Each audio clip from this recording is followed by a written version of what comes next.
Dividing positive and negative integers. Let's start with a key idea.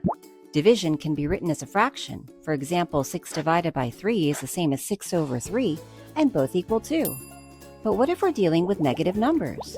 A negative sign can show up in 3 different places in a fraction: before the entire fraction, in the numerator, and in the denominator.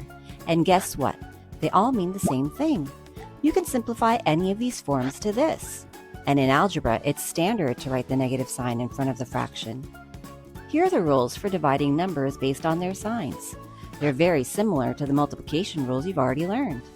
Positive divided by positive equals positive.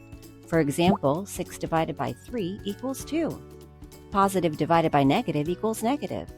For example, 6 divided by negative 3 equals negative 2. Negative divided by positive equals negative. For example, negative 6 divided by 3 equals negative 2. And negative divided by negative equals positive.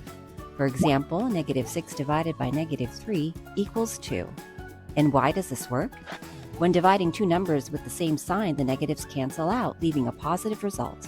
But when the signs are different, the result is always negative because one number flips the direction of the other.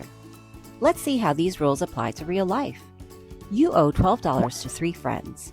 How much do you owe each friend? Write the equation negative 12 divided by 3.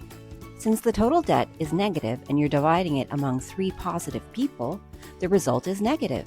So negative 12 divided by 3 equals negative 4. You owe each friend $4. Here's another example.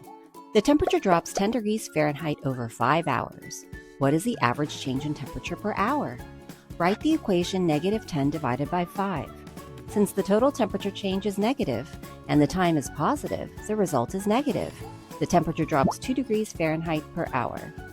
Dividing positive and negative numbers helps us solve real-world problems, from tracking temperature changes to sharing a debt. Remember, division is just multiplication in reverse, and the rules for signs stay consistent. Keep practicing, and soon these problems will feel just as natural as splitting a pizza.